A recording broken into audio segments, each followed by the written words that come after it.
This is WarCry. WarCry for Our Children, where the street meets the sanctuary and purpose meets power. Join me, Elder M, intercessor, street evangelist, prayer warrior, advocator for justice. We stand in the gap in the streets, in the courtyards, in the schoolyards, in the church and on the block. This ain't just prayer. It's intercession. It's advocacy. We deal with real problems. Criminal justice, social justice, gun violence, social media, catfishing, human trafficking, mental illness, education disparities. We deal with it all here on WarCry. Our community has a voice. It's called WarCry. Each week, we link arms with community leaders, educators, pastors, parents calling out injustice. This is WarCry. This is not just a podcast. It's more than a moment. This is a movement. Join us. Let's give a voice to the problem and be the solution. I'm trying not to lose my head. It's like a jungle sometimes. It makes me wonder how I keep on going. WarCry. We're going to speak out for our children. Let freedom ring? No. There cannot be freedom until there's justice. WarCry, join us Mondays, 11 a.m. I'm just about to lose my mind. This is WarCry. They're trying to turn time back. But let us get out and give a voice to the problem. This is WarCry. Join us, be with us, or be gone. Don't push us. This is WarCry. Trying not to lose my head. It's like a jungle sometimes. It makes me wonder how I keep from going under. We're not going under. This is WarCry. This is WarCry, and welcome. We're glad that you decided to join us to be part of our community as we press in to find solutions and strategies on how we can help our kids, our people, and move them to a place of freedom. You know, we've had a lot of things happen over this weekend. Even now, we're dealing with situations in Newark, New Jersey, where a 10-year-old and a 21-year-old lives were taken this weekend. 5 people were shot, but the 10-year-old and the 21-year-old died. We got to do something about this. We really got to do something. It's got to be a little bit more than talk. The funding's got to come to the grassroots. It's got to come here. We the people know what's going on in the streets. I got some great organizations that can come out and work in the street tirelessly. We need to provide information to our kids and who they are and what they were born to be. See, we need social justice prophets. I just came up with that. We need social justice prophets. We need Amos. We need Isaiah. We need Jeremiah. We need people who are not afraid to speak the truth. Now, what does the Bible say? The Bible says in Jeremiah 22:3, the Lord proclaims, do what is just and right, and rescue the oppressed. Well, we failed. And rescue them from who? From the power of the oppressor. We failed. Don't exploit or mistreat the refugee. We failed. Take care of the orphanage. We failed. Take care of the widow. We failed. Don't spill the blood of innocents in this place. Well, you know we're failing on that. Our kids are dying. 10, 13, 16, 11, even our kids are being shot, even in the strollers. The Bible tells us to defend the helpless. We failed. But guess what? We want to get better. And that's why WarCry is here, opening up the doors, talking about things that you would not normally hear. Today, we have a great program. Jabari Hall, this young man, let me tell you, he has came up with a curriculum system that's so phenomenal that it can change how our children feel about themselves and help them deal with some of the oppression, the anger, and the violence that they see every day. You know them, right? So let's go. Bring the panel in. Bring the panel in. Bring the panel in today on WarCry.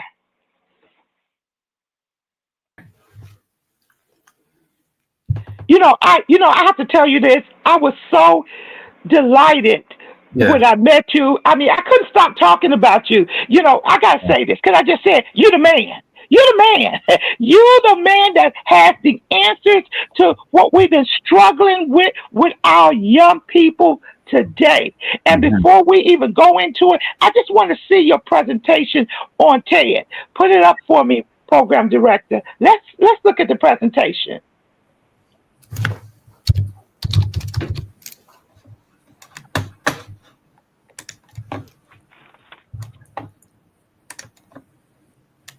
Now she's putting it up so we can see the TED presentation. I think it's coming up now.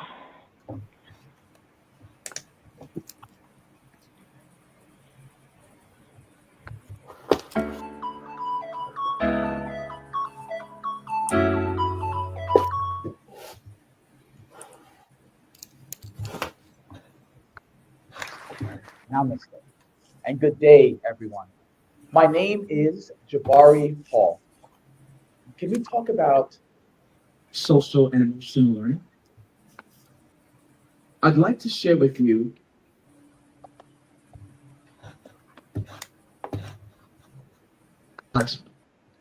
Yes?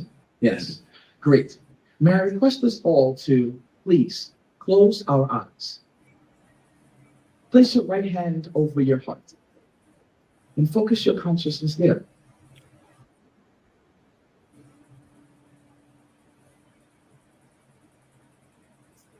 Now imagine yourself back when you were a 10-year-old little human, naive and unaware of. Now please repeat this after me. I love me. I love. I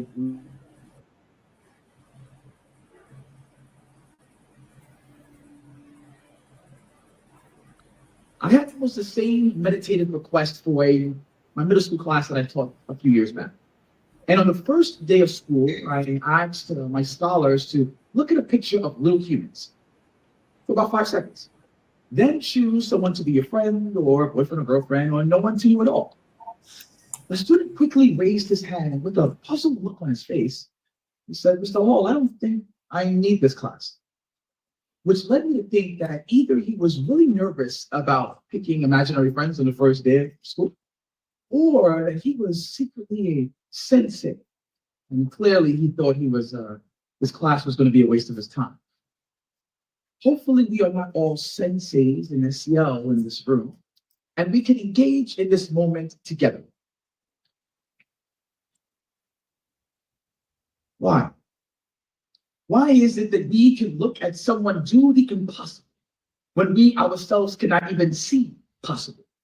Why is it that some humans can control their emotional responses during a crisis? Why is it that some of us can tap into our higher critical thinking, that prefrontal cortex, higher brain power function, while some of us ignore basic things?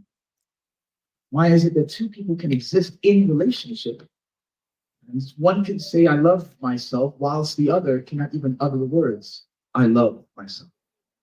I found myself repeatedly asking why as I mentored young girls in Cleveland, Ohio during the summer of 2009. Now, why did these 12 and 13 and 14-year-old girls develop low self-esteem and a reduced sense of self-worth? I decided, I'm going to provide some SEL workshops to help them build their emotional intelligence. And after weeks of it, I started to see signs of a positive attitude and self-management techniques being put into practice.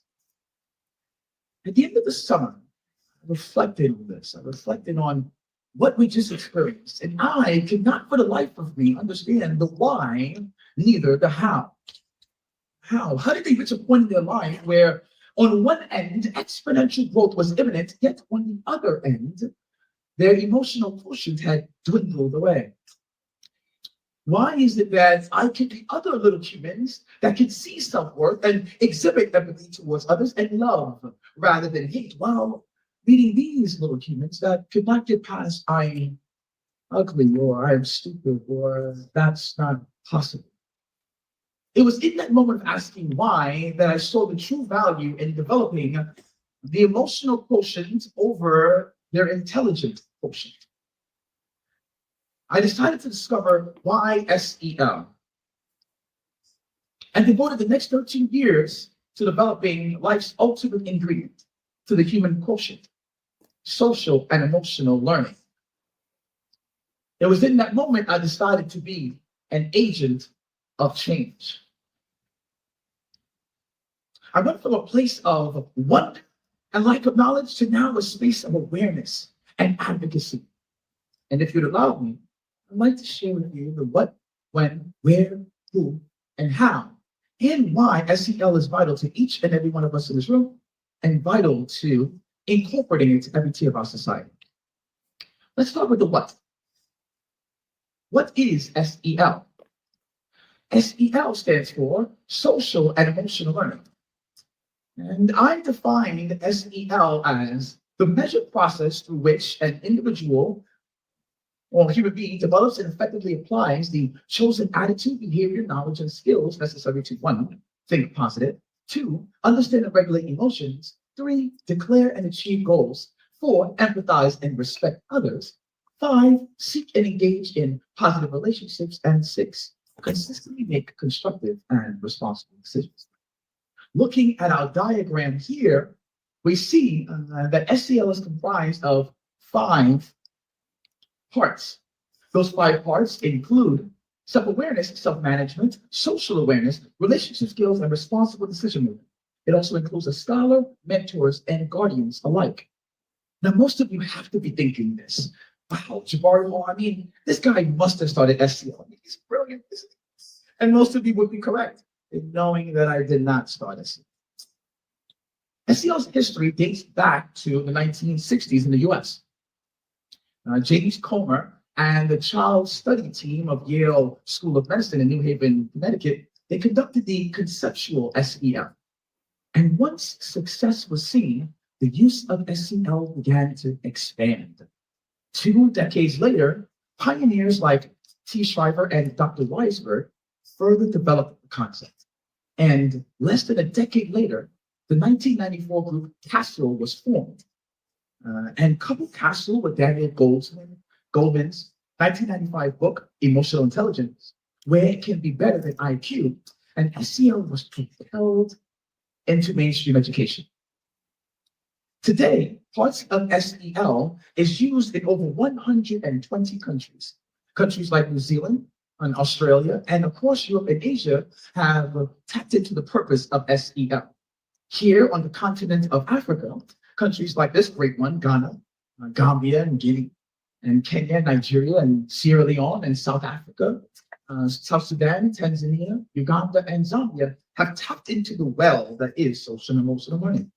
Background from the US, I've partnered with over 200 schools and organizations to show them why we do SEL, how we do SEL, and who is truly impacted by the use of SEL in their community.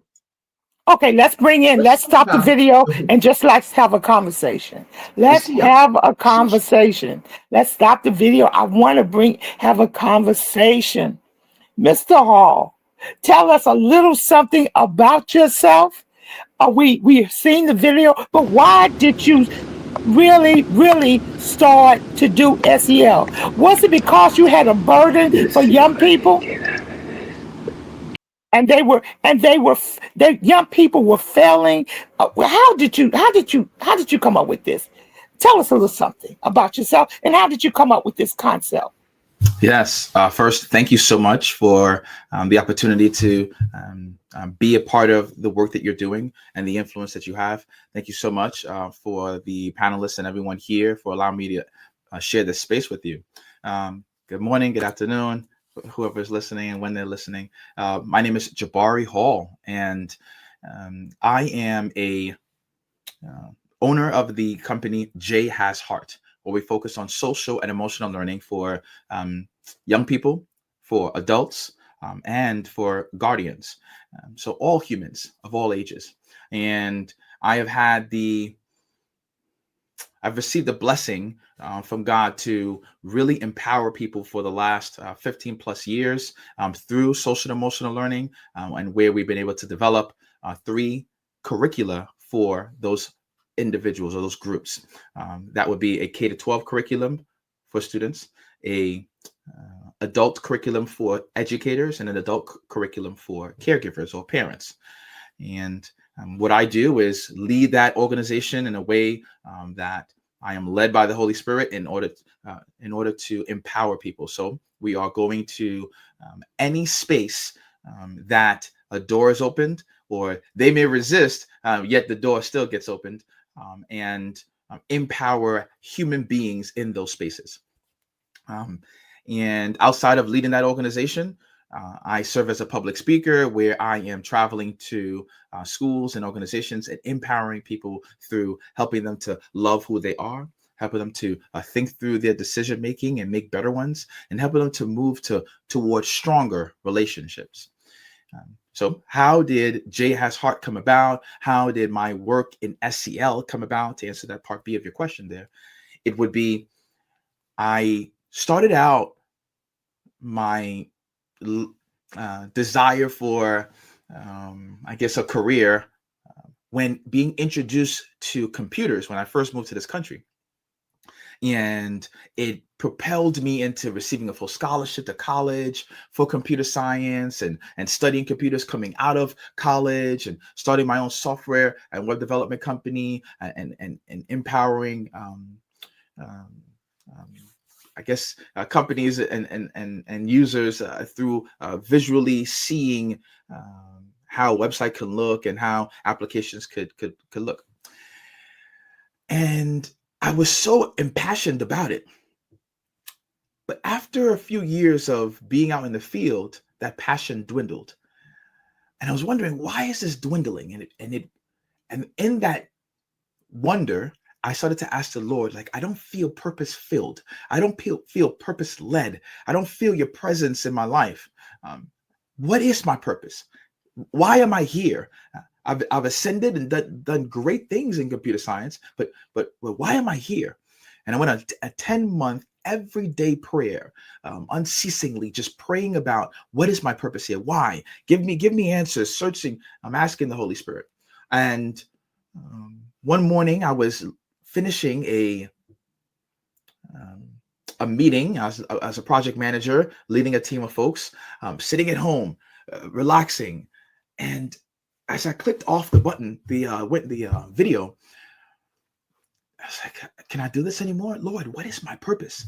In that moment, Holy Spirit speaks to me to empower the youth. I instantly turned around and said to myself, like, who is here? I'm the only person in this space, but I heard a voice. I walked around the condo asking, who's here? Who's here? Who's here? Lord, is that you? And from that moment, I realized that I had been given my purpose. It is to empower young people. And from there, I just set out to empower young people through imaging the love that Christ has for me and for all of us, and empowering young people through that in a secular way, and certainly through our ministry. So that's how it came about. I can go into more detail with more pointed questions, but I wanted to stop there. Now, just tell us, what exactly is SEL? I know we went through it. S stands for social, right? E stands for emotional, Yes. and I stand for intelligent, right? Mm-hmm. I mean, I stand SEL. So L stands for what? Learning. Yes. So it's social, emotional, learning. Okay, Yes. we got it. Panel, we Yes. got it. Now, explain to me, what is the social part, and then we'll deal with the emotional part. What is the social part of the learning that you bring into to the table with this curriculum that you got that affects not only the child, the administrators, and the parents? It's threefold. You've got a three-part learning system where you bring everybody to the table. So explain to us the social part of it. Yeah, just to delve into, if I may, SEL a little bit more. Yes, so SEL stands for social and emotional learning. That encompasses social intelligence and emotional intelligence and presents it in a learning atmosphere for humans, little or big, to learn from and understand and experience. Now, let me just jump in. When you speak about the social part, so are you saying that you're bringing the environment, the culture that the child is living in into the learning experience? Talk a little bit about that. Exactly, right? So now, overall with SEL, with social intelligence, it is bringing in this relationships, this interpersonal relationship, and how you interact there. Is it whether it is from an emotional standpoint, whether it is just interpersonal in a relational way, interpersonal in a understanding the cultures that you are experiencing in a particular environment, et cetera, et cetera. So mainly it is like responsible decision making and successful relationship or positive relationship. And that is a social component. Now, in a general sense, that's what SEL is. So there'll be leaders in the industry that are teaching or edifying young people on how to make responsible decisions and how to move towards positive relationship building. But with what we do at J.Has.Heart, it says a young man from Brooklyn, New York is growing up different than a young woman from some city in Iowa, Des Moines. So how do we then help them understand how cultural dynamics fit into how you perceive a person, perceive how they think, perceive how they act? And then once you take that in, how do you then understand it so that when you interact with them, it comes out in a respectful way, whether it's a sympathetic or empathetic way, but in a way where you are discerning that this is a different environment, or this is a different person, or this is a different context. How do I then interact within this context? Hopefully wow, that's good. No, it makes a lot of sense. So for an example, I want to say this. I don't think our schools are doing that. Yeah, we're just bringing the student in with the same curriculum. If the curriculum is in somewhere else, Bensonhurst, we're bringing it into Brownville. But we're not even doing that well because our curriculums have a lot of different problems with them. But we're just going to use that as an example. Right. Instead of taking the culture that the individual is coming from and trying to bring that into the learning experience. Right. And then you're dealing with the emotional part of it, because most certainly that's a part of the whole person that's sitting in that classroom. Absolutely. So how do we actually deal with the emotional part of it, and then deal with the culture part of it, and then bring these two things together to make a happy environment? Because you spoke about the teachers got to be trained. How long is the training for the teachers? Then the parents got to be trained. So let's just dive a little bit. How do we do this, Mr. Hall? Certainly. Well, I'll say this. The reason why we are taking a 3-tier approach, or these 3 tribes of a village, a mantra, is understanding that to develop the entire child, the whole human, all of their interactions and environments have to be tapped into a little bit. So in the educator, from the educator, they're spending 8-10 hours a day at school. All these educators in schools, if they're interacting with a teacher, with a principal, with a custodial member, someone else volunteering in the school, or part of the food staff, et cetera, they're interacting with all these different educators. We have to be able to empower them or change their perspective or lens in which they see a young person and interact with a young person. Then with parents as well, we have to recognize first that us as parents were raised a different way than young people are being raised right now. How do we then take that, hold it, but then challenge ourselves to say, how is my young person growing up now? Okay, how are these things in conflict? How is this holding me back? Oh, what is going to push me forward? So helping them recognize and think and acknowledge and discern, how do I then tap into all that my child can be in our home environment?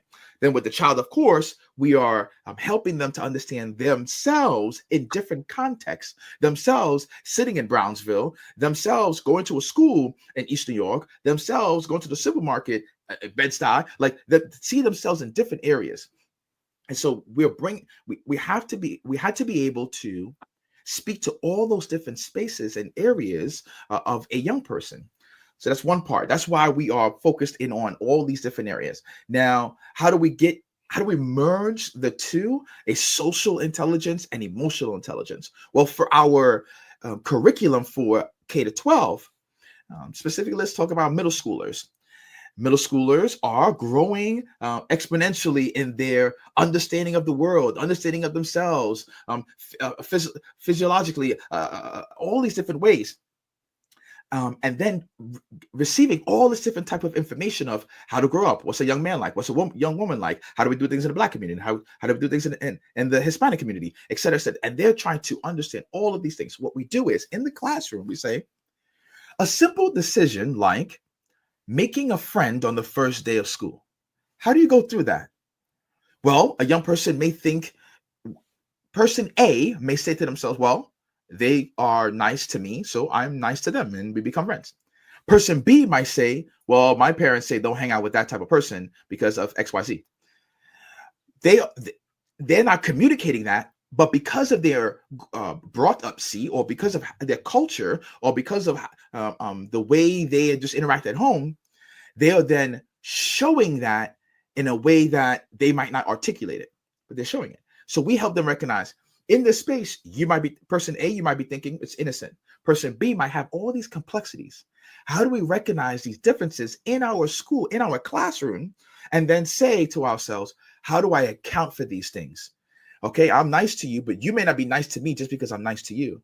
So I then have to ask the question, because I become more socially intelligent, I now have to ask the question, hey, look, you might see me being nice to you, but still not like me. Like, is there a challenge? Is there an issue why you may not like me? Because I am trying to be nice to you. And then once you ask that question, that person can then respond to it. Or maybe that person is the first time they heard it, then they're like, how do I respond to that? So we then also empower them to respond a particular way. Like, hey, I never heard that question before. Can I get back to you on that? Right.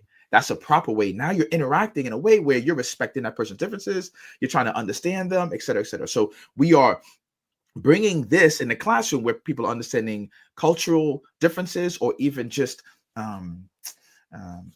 family dynamics, while being emotionally intelligent to have a conversation respectfully. Well, you know what? I'm an advocate of emotional intelligence, but we're going to continue with the conversation. I'm going to have Dr. Payne. Do you have anything you'd like to say?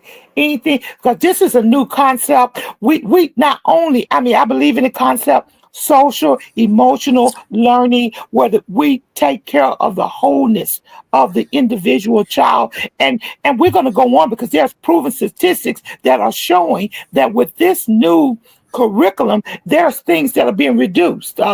Gang violence is reduced. Drug use is being reduced. Parents' awareness of their kids are increasing. Teachers' awareness of this is just not a young man who wears his pants down to the ground that we can stereotype. This may be another doctor or a lawyer or a scientist. We got to pipe into that. But Dr. Payne, you come right in. You have any questions? Right. Yeah, I have a question. And you know what it is? Because it's not an equal playing ground to start with. Hear me, it's not equal. And a lot of times children grow up today, they have to be a survivor. And so that's kicked in automatically. What I'm saying is because a lot of times children today, they look at things how it was and they build up that defense. Understand what I'm saying? And it's kind of hard. It's really hard. And so now, in order for the children really to decide, they got to see a difference, not talk about it. They got to see the difference so they can let their guards down or drop. But people now today, they wouldn't let their guards down. Let's say when in the early 70s, when we had interracial school, we had to get shipped out to another school. And like I said, some schools get better education, better different things, better equipment. It seemed like everything's better in a different neighborhood. So then when we get leftovers, so then the kid build up that defense, they see what's going on. And that's kind of hard. We try to tell the children, do good in school and hang out with the right ones and individual. As parents, we're trying to tell them that, but kids see something different. Yeah, but let me ask you a question, Dr. Payne. Let me ask you a question. What do you think 2025, put your 2025 hat on. What do you think our kids see every day? What do you think? Well, they see hatred. They actually see that. But you got some kids that's really trying to do good and try to do something positive. But when you see a lot of negative around, and you see that we talk that talk, but we don't walk that walk.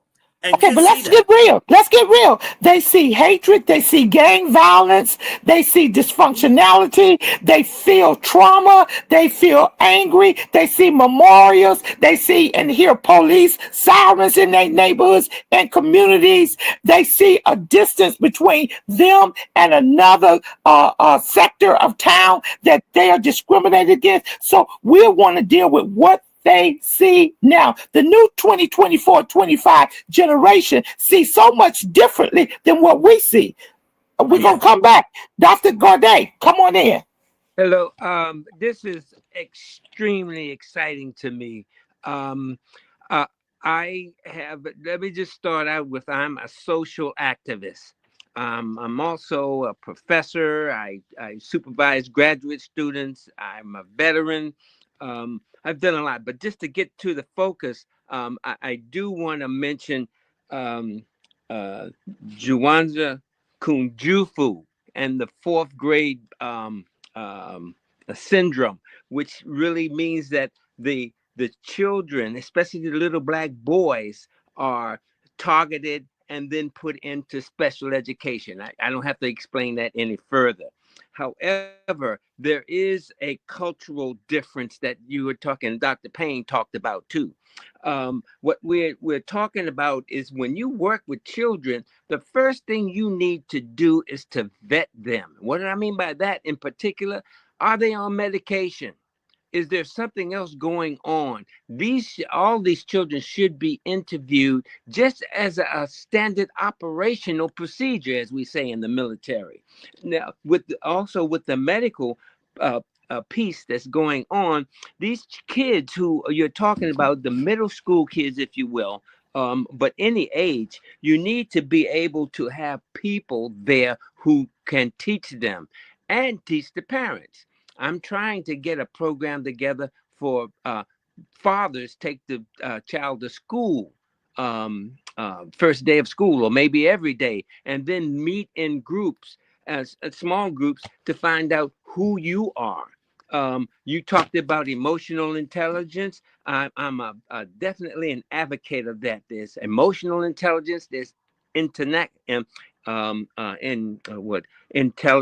quotient, emotional quotient, and you have action quotient. But what we're missing too is this this is just a sidebar. We're missing the financial intelligence, not in financial literacy, but intelligence. We need to teach all of this in the school system.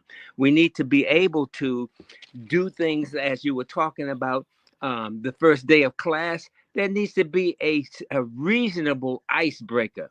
These children today, as has been said, and the questions answered, these children are up against so much. And where do they go? To the phone. They go to that daggone internet. And there needs to be some training about that. We need to train educators, and I have a program that I'm trying to present on that. Train educators to teach these children, particularly black males. But that's what we're doing. That's what Mr. Hall is doing. This is a new curriculum here. That's what I need everyone to understand, and even everyone that's listening in. We need look. We've had curriculums by many people. You know, I've worked in the school system. We buy curriculums off the wall. They market different curriculums, and we buy packages off the wall, and we say things like, "Oh, it worked in Atlanta. Oh, it worked over here." But guess what? We need a curriculum that addresses the holisticness of our kids, the Yes. social environment of our kids. Look, the kids that's in Suffolk County are not like the kids in Brownsville. No. We can't even have the same package. We want to say we want the equal curriculums, but guess what? What our kids have to go through mentally is not the same thing. And I'm going to just say this and turn it over. Even on our tests, something as simple as this. You can have a cup and a saucer. And you give that to our kids don't have a cup and a saucer that they use together. They just use a cup. So the correlation of things are not even the same. But if we start addressing it in our culture with the social environment, we can bring a change. Okay, Jabari, come back on. It's your show. I just wanted to make people aware of, we're talking about a social change and the emotional change. We're not even into the academics yet. We're just dealing with the holistic person. Yeah, I have a question. What do you feel we should? What do you feel we should be doing in terms of what I call, and you give me feedback on this, that everything that we're doing is a lie? Everything. Oh, I'm gonna turn it over to Jabari. Jabari, that's your question. This is you. You are on WarCry. Go ahead. Yes. I for the folks that will be listening, Jabari, Jabari, Jabari. just for them. I know we're able to see it here on the screen here. Professor, please ask that question one more time for me. What do you tell these children when everything that they see is a lie? Okay, yeah. What do you tell? All right, so I'll answer that question, but I do want to be able to respond to or add on to what Pastor Payne, Elder M said, et cetera, et cetera. So what do you do? I'll start with this. Whenever I train and edify educators, I start off with this quote by James Baldwin. It reads, children have never been good at listening to their elders, but they have never failed to imitate them. And I let that sit there for leaders prior to us going into the workshop, prior to us having a professional development session. I let it sit there for about 5 minutes until someone asks, why is this still up? Because I wanted to sink in that, yes, we can tell them everything. We can push this narrative, but not until we understand and digest that what we do, who we are, makes the biggest difference. So now to answer your question directly, Professor, it is we shouldn't tell them. Well, we should tell them, but that's secondary. It is modeling it first. Yes. So whenever I am in a space, for example, speaking of myself, students are like, "Why you smile so much, man? Who are you? Where you from? You from Brooklyn?" Yeah, I'm from Brooklyn. Are you smiling? You Mr. Smiley. That's what they call me, because I want them to see what is emanating from internally. Was emanating outside from my internal disposition. It is a posture of positivity. It is a posture of we're gonna make this work. It is a posture of like, I see challenges, but I choose not to see challenges. If you see me, so then once I model the behavior, once I model my posture, and they start getting inquisitive, I'm gonna be like, oh, well, this is why I do this, and then they start questioning. Well, don't you see what's happening in the news? Don't you see what's happening to my brother, my sister?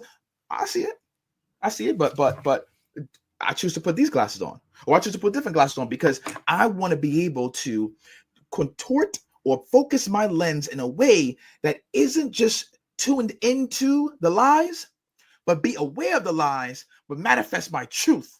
So I help young people say, yeah, I can recognize that, but how do I manifest my truth? How do I focus on the future that I want for myself, regardless of the experiences that I'm experiencing right now?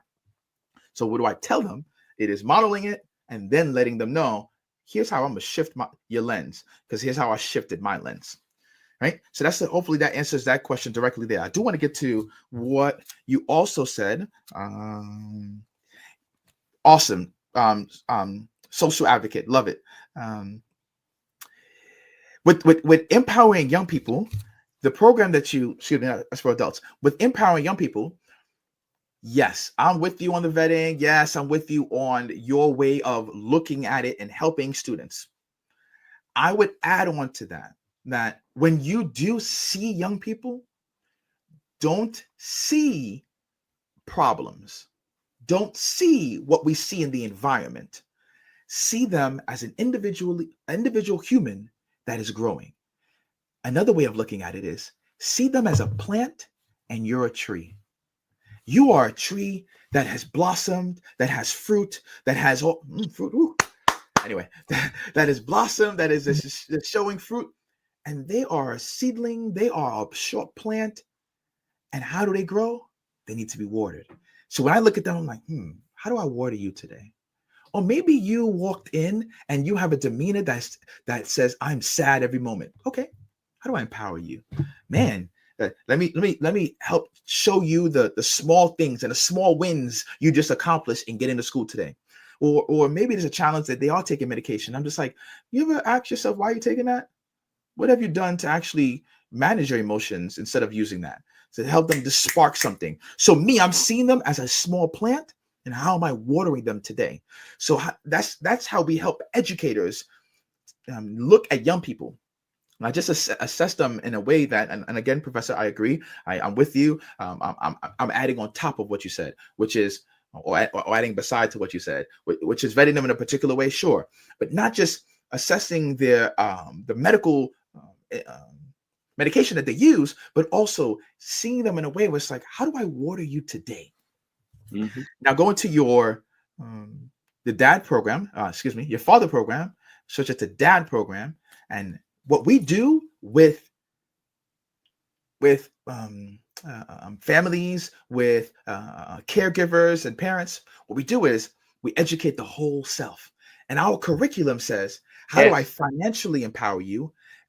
Build your credit literacy, build your spirit as a dad, spirit as a mother. What are some values that you can put on your wall to say, I raise my standard to these values?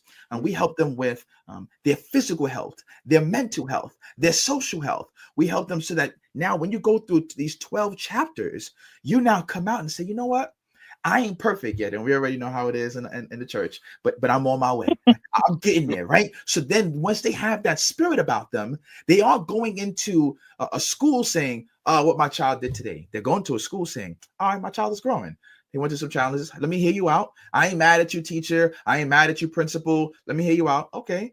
Did you ask my young person, what are the challenges and how did they get there? Did you ascertain that information? Oh, no, you didn't. Okay, well, let me help you out because I came here to help you out too. Like, thank you for helping me out and bringing me in to help my young man, my son. However, I also want to add to it that as a leader, maybe you could have asked, how is he feeling today? What did he experience before walking in here? Did he see somebody get shot before he walked in here? Did he come from a single parent household and he misses his dad and that's why he's reacting? I just want you to ask that question next time because we're all dealing with young boys in Bronzeville and these things do happen. So we are helping parents with coming into a school system, asking these questions and having this perspective rather than the perspective of us being angry or the perspective of the school is against us, so to speak, which at times it is based on our history and how there's a school to prison pipeline. Okay. Now, one other thing, Pastor Payne, I wanted to mention to you, sir, along with what you said. Yeah. How we help staff, how we help educators is modeling. So what we do in our curriculum for educators is first say, one, social and emotional learning is for you too. You need social intelligence. We need emotional intelligence. And if we don't have that, we are not going to be successful educators. That's one. Two, once they understand, like, you know what, I do need to be a little bit more emotional intelligent. Yeah, you do. Okay. Two, how do you now model it in the classroom? How do you now model it when you're walking down the hallway? How do you now model it when you're walking into school and you ain't have your morning coffee yet? and you see a student, you're like, they ain't coming to my class yet. It's 7:50. I don't want to talk to them. No. Hey, good morning, Charles. How you doing? Man, I haven't my morning coffee yet, but you know what? I'm all right. Like, how are you modeling that regardless of your environment? And that's how we're helping educators. The other thing is, how do we help these students? We help them by showing them vulnerability. See, a lot of times, us as men may not want to show that we're vulnerable. But with my son, he'll see that I'm sad. He'll come up, Dad, I want to play. I'm like, I'm a little bit sad right now.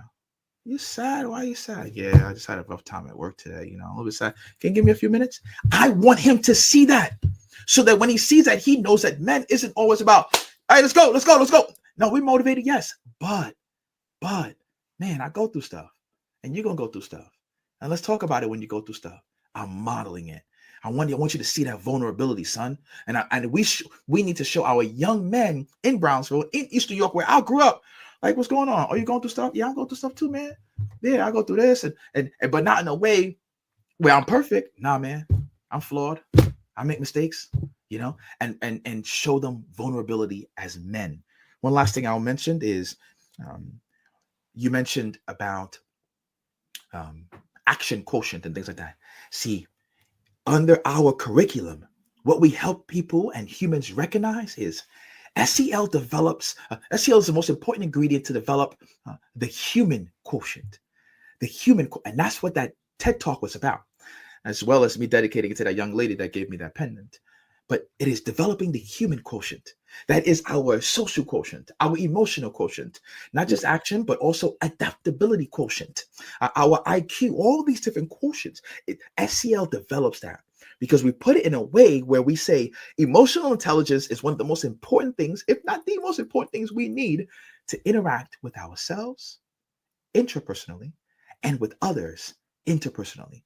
And when we are now more emotionally intelligent, aware of our emotions, how to act based on how we feel and think, then we can say, you know what, even though I'm sad today, I got to get my homework done.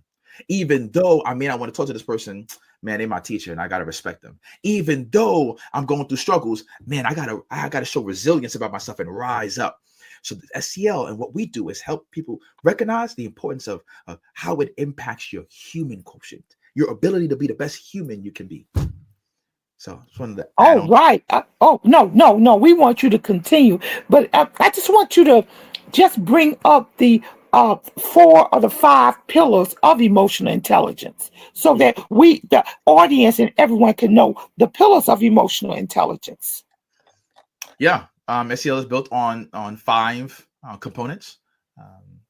Those 5 components are self-awareness, self-management, social awareness, responsible decision-making, and relationship skills. Those 5 right there. So helping a human, whether little or big, be self-aware of my emotions, my emotional state, and then how do I interact with myself? How do I manage those emotions? Secondly, self-management. What type of techniques do I adopt personally? And this is why someone in Nassau County might be able to go for a walk down the street to deal with their anger, but somebody in Brownsville might not, because they might not be able to cross the block. Like, so how do you now as an individual create self-management techniques to help you manage your anger inside of your 17th floor, 1-bedroom apartment? The third thing is social awareness. How do you recognize the differences in someone, or recognize that, man, what that person in my class said to that young person, let me give names to it. What Timothy said to Johnny about his head, man, Johnny ain't like that. But if somebody said that about my head, man, I wouldn't care. They ain't talking about my mama, so I don't care.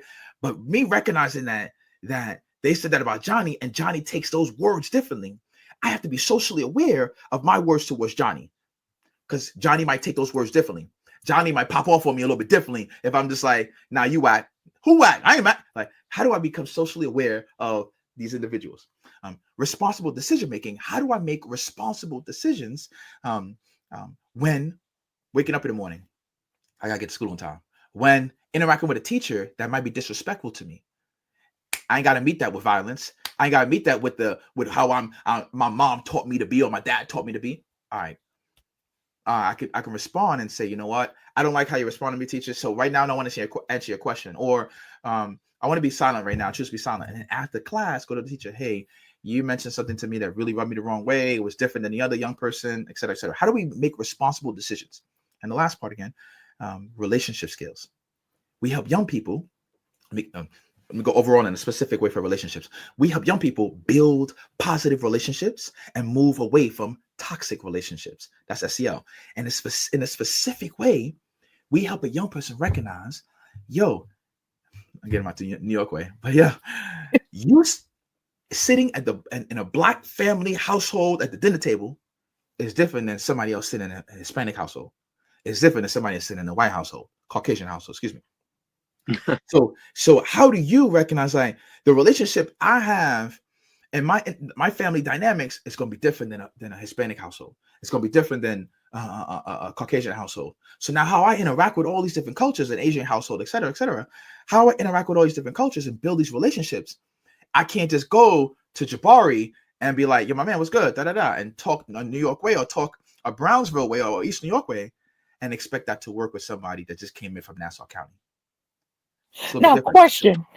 Now, this also helps our young people handle problems outside of the school, which makes them be able to navigate in their communities, which brings about positive things in lieu of so much violence that we see because they're dealing with the anger and the trauma that they pushed away. Could you speak on that?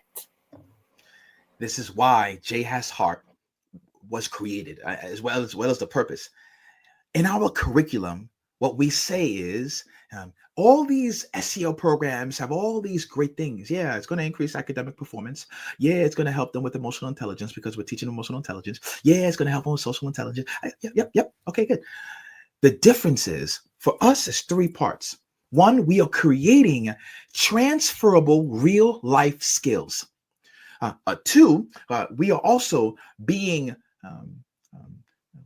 cautious about cultural dynamics. I would harken back to all the things I mentioned about cultural dynamics, but cultural dynamics. And the third thing is helping them focus on self-motivation and their intrinsic why. So in those 3 parts, those 3 pillars are baked into all that we do within our curriculum. So with specifically, Elder M, when you're speaking about a young person going back out into Brownsville, into East New York, into Red Hook, into all these different parts of Brooklyn, we help them say, one of our lessons, I'll get really specific for example, we have a lesson that talks about what angers you. Simply put, what angers you.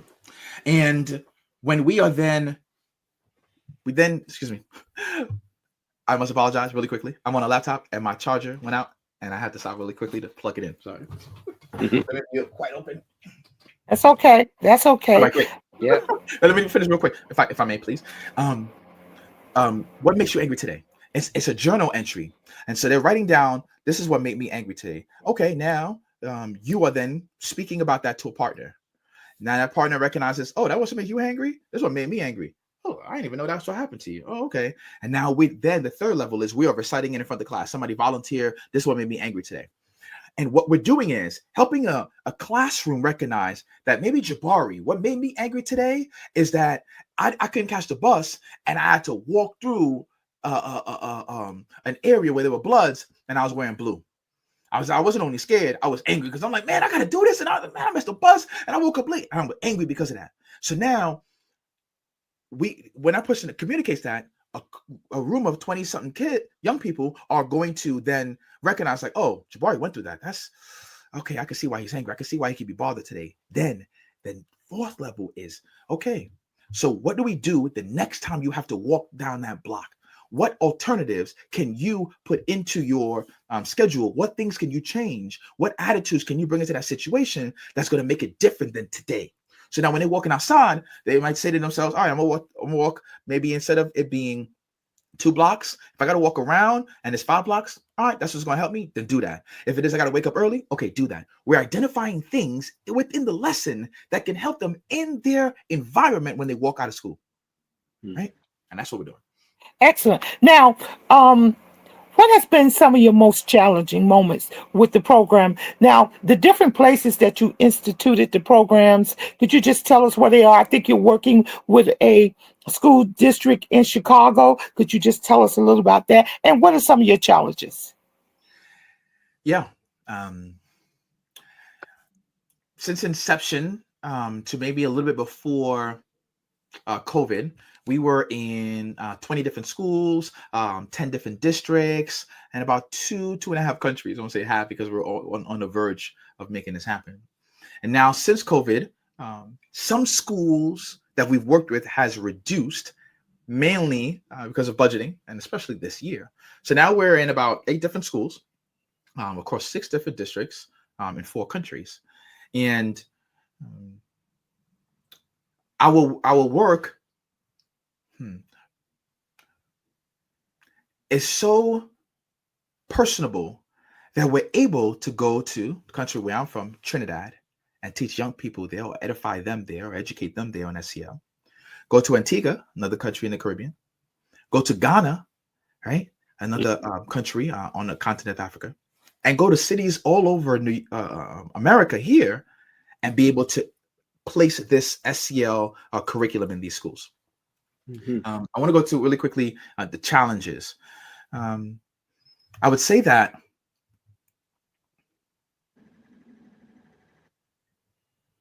one of the biggest challenges I faced and my staff faced, we were in Chicago, and I go into too much detail with the specific school, et cetera, but it was a transitional school for young people, and we were there teaching SEL. Now, the school, the leaders in there are not teaching SEL, quite frankly. So here it is. The director there said, "Hey, I want to bring this into the school. My young men need this." Okay, so bringing in this program, we're talking to young men in a transitional school about making better decisions. And this speaks to either the professor or pastor that was speaking to how do we address the lies that they see. Mm-hmm. So we're going in and we're speaking to these young men, and we're like, okay, you can turn this around, or your future can be this way. You know, this could happen if you make this small decision. And they aren't able to see how this small decision about me coming to school or me coming here on time can affect how I maintain a job, or how I can get my record expunged. They aren't linking the two. So we're having a challenge with helping them to see how small decisions can impact you in a grand way, or how small decisions build a discipline that will help you in the next context or the next stage of your life. And we had young men that we would share, okay, here are the steps to take. And they literally would laugh. I ain't doing that, Mr. Hall. What you talking about? Oh, I tried that. That ain't work out. I'm not doing it again, Mr. Hall. Man, what am I here for? And completely blocking their minds on the possibility of things working out. It was difficult because, yes, we do experience young people that have the disposition to block things off just because of their reality.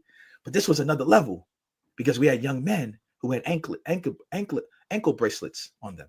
We had young men who just may have came out of jail 2 days before, and one of their stipulations is you have to go to school. You have to be at school. We're gonna check in on you. So they're like, I got a different world right now. I'm not even thinking about coming here on time. I'm trying to fight a case. Like so it was so difficult to peel the layers of trauma, peel the perception that they have based on their lived experiences. And it was just a harder challenge. However, we were able to tap into some of the young men there. And that's one of the things that we look at as a win. I mean, I'm not going to get all of you. If I got one, we know how that is. One sheep. But if I get 2, 3, 4 of you, great.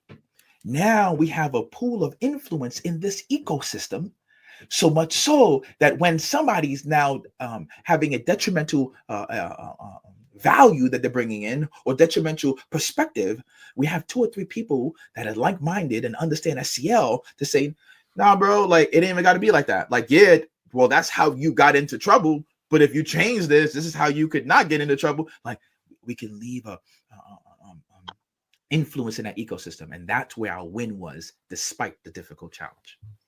Excellent. Now, before I let the questions come back again, did you have any problems with the unions? Did they also, with the teachers union, did they agree and like this method? I want to be fair and balanced here. I like that you're asking these questions, because these goes into the challenges of implementing SEL in these environments. I want to be fair and balanced here. There are people that say they want it, and there are some that actually do things to help implement this in schools. Unfortunately, there are some that say they want it, that don't do the work. It's as if they lose their hands to do the toiling and do the work to get it implemented. And then, unfortunately, there's a third bucket that says, I don't believe in that. So with the masses, or the majority being the second two groups, there has been a challenge. Now, there are some leaders that are emotionally intelligent to say, I'm going to make SEL a priority, which then will trickle down into school board, which then will trickle down into leaders in the household that come to these meetings and say, okay, I don't know about SEL, but all right, I'm just going to help my child with their emotional struggles. I'm with that.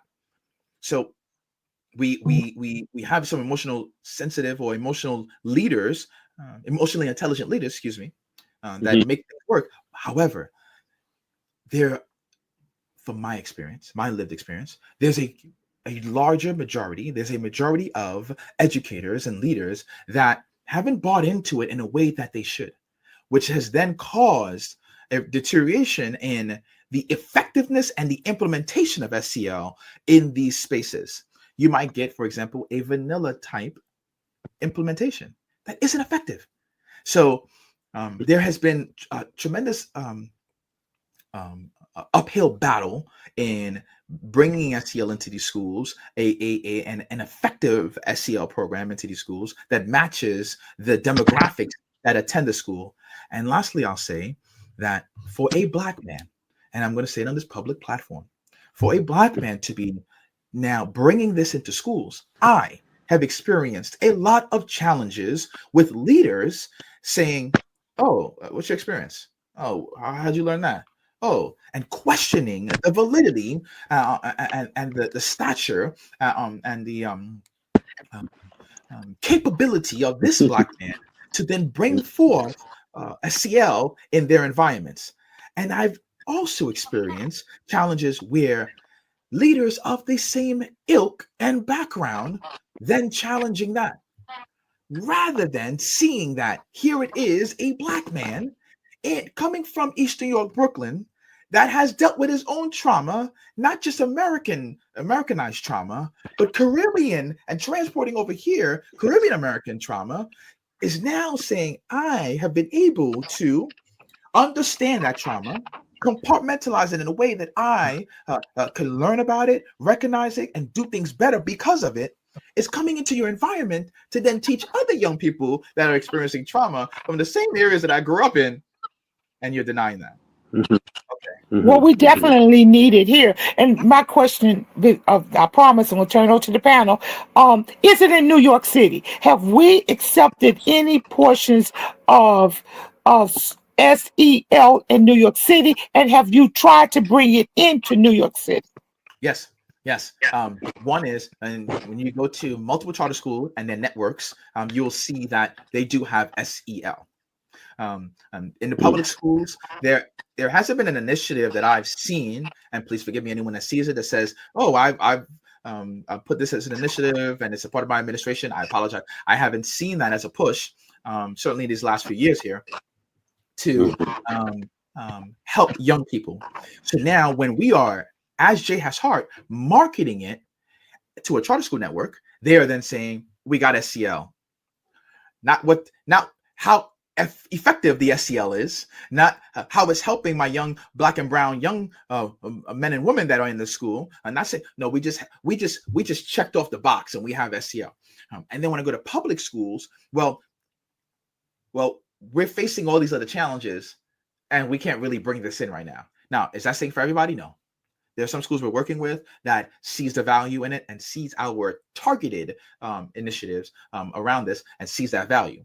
But overall, there's been a challenge where leaders would think, oh, we have SEL, we've dotted the I, we've crossed the T, we've checked the box, but not recognizing, is it effective to the individual that we're edifying? Okay, I got to turn over to the panel. Pastor Payne, I want to hear from you. We've heard a Yes, lot. What's your feelings? I love what he's doing. I love everything that he said. I just want one question. Is there a way that you can speak to pastors and then the pastors can get with the elected officials and push it in? Because the neighborhood would change, our society would change, and all this will happen. But what happened is the religious leaders, if we get together and voice our opinion, and like I said, take it to elected officials, then we can affect it more. Is there a way that we can do that? Because I say, if you go to the churches and everything, mosques and synagogues and wherever, and push this, and then the leaders can get with the elected official and push it even more to the school, and you can see the difference, because our society will change, our school will change, the neighborhood will change, the individual will change. So I think if we could do that, that would be more effective. I'm just saying, you know. No, I'm with you. Pastor Payne. You know, me and you, we together with this. Now I need to hear from you, Dr. Gorday, and then I will give it back to Mr. Hall. Okay. You have a powerful and impressive and a highly motivated program here, which I would like to become a part of. And as you were talking about some of the issues or the blocks or roadblocks, yes, like Pastor Payne was saying, the synagogues and the churches and all the pastors. You can also talk to some of the social work schools. I'm a social worker. I'm trained social worker, but I'm a psychotherapist and a family therapist. So what you could do also, and I would be able to try to help out in that area, is to talk to the social workers or the psychologists and bring it as part of the curriculum. I've even thought about a curriculum for HBCUs where you could bring your program into there and train the professors or the students who would become professors. Have you thought about those kind of support systems? Because it seems like your direction is positive and powerful. I am very much interested in what you're doing. And I did a thing on fathers and sons, and I went to USC for my empowering the healthy development for all youth as my capstone. So I'm with you, and I would like to be a part of what you're doing. You are Jabari, did I say it right?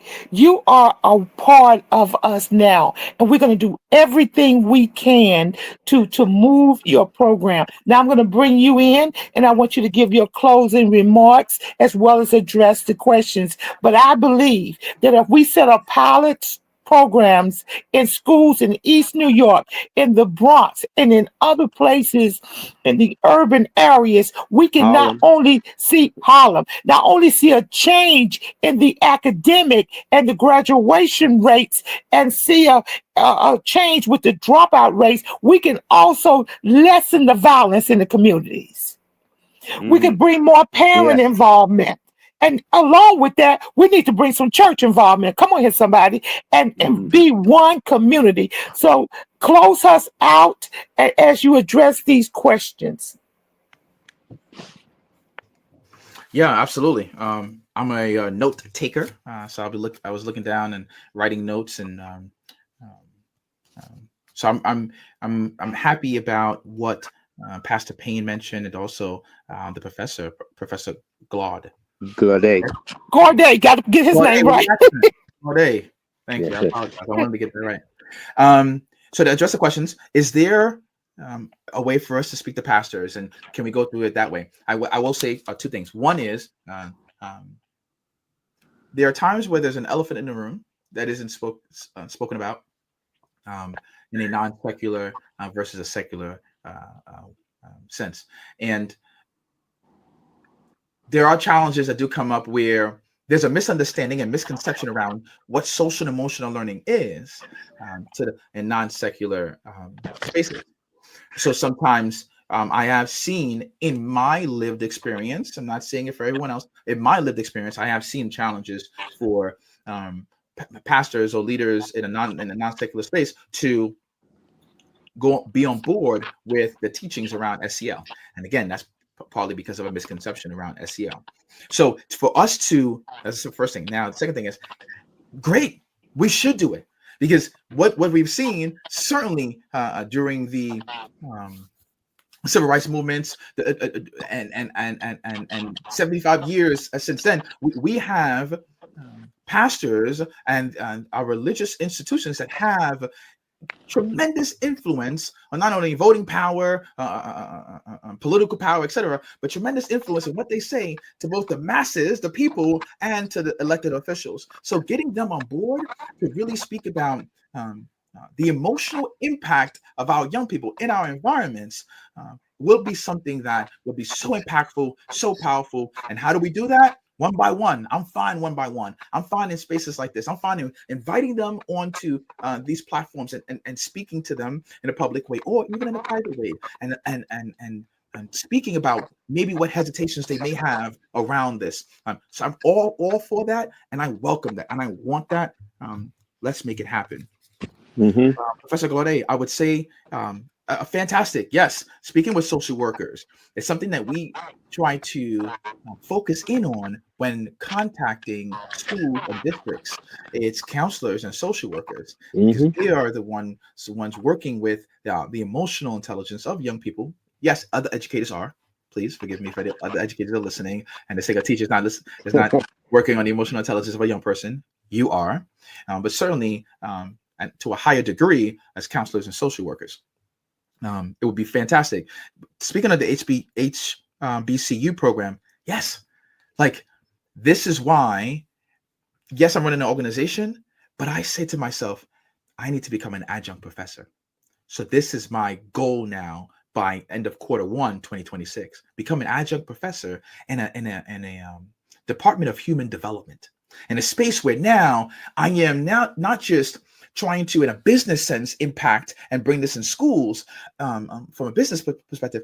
I am now on the intellectual, in the class, in the higher ed classroom, helping 18-year-olds, 19-year-olds, 21-year-olds to understand the importance of emotional intelligence, so that when they enter into their relationships in the business world, in a personal world, they can then be intelligent enough emotionally to balance the challenges that they will come up against, right, in a secular space. So I am all about that. I'm looking to become an adjunct professor in that space. And I would love to be in the boat with you on that journey and help you in any way I can, sir. And be the wind to your sail. I'll be rowing the boat. I'll be helping out in any way. So please let us talk about that, discuss that further, and how much I can help impact the work that you do and initiatives that you have. I am here for it.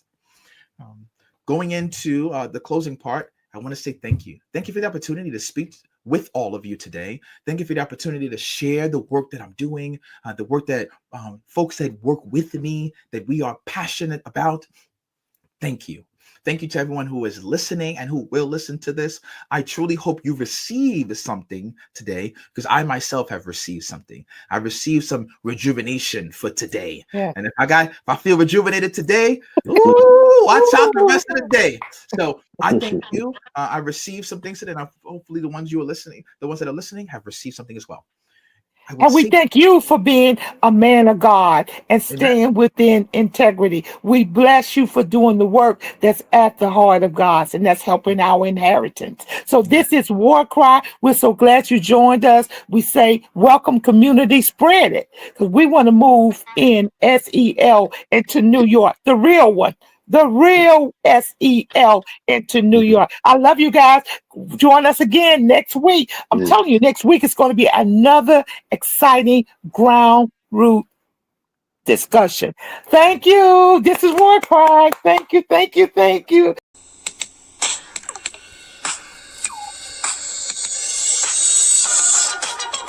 This is WarCry.